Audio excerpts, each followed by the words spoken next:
الدعاء للميت في الصلاة عليه qofkii markuu dhintay lagu tukanayo duca salaada lagu akhriyaa iska qaybiyana markuu imaamku dadka tukanayo ha iska aamusnaaninune wuxuu akhriyay aduguna akhri intan kooban weeyaane aduguna de xafidba jinaasadiina maaha mar walba in wadaad loogu yeedhe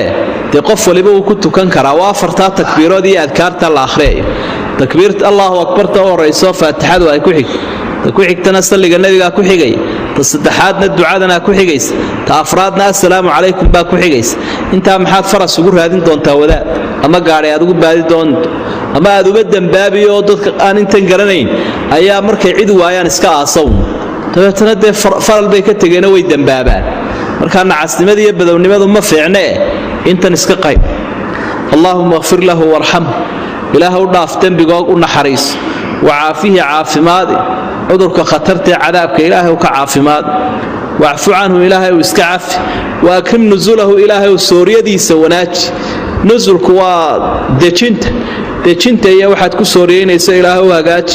ووسع له مدخله ناشن وقال قبرك إلهي وبالله واغسله واحد كما يدع بالماء بيو والثلج برف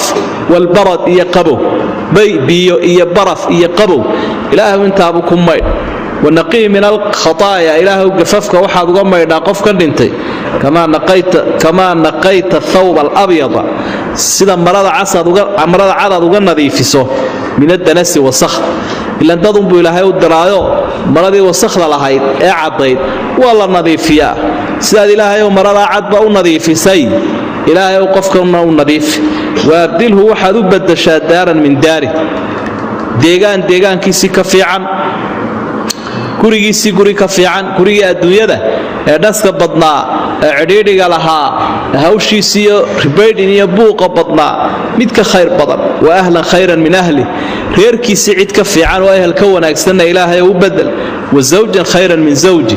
lamaanakiisi adduunyada ka fiican hadduu nin ahaa iyo hadduu gabadh ahaaba lamaanihiisi adduunyada mid ka wanaagsan oo jannada ugu guurisay ilaahay uu sii وادخلوا الجنة إلهه وجنة الدج واعذه من عذاب القبر قبرك عذاب كيس إلهه وكبت بادي وعذاب النار انت أسأل لقود عيني يا مركا الله مسيح هاي تكبيرتا وحي كطبايا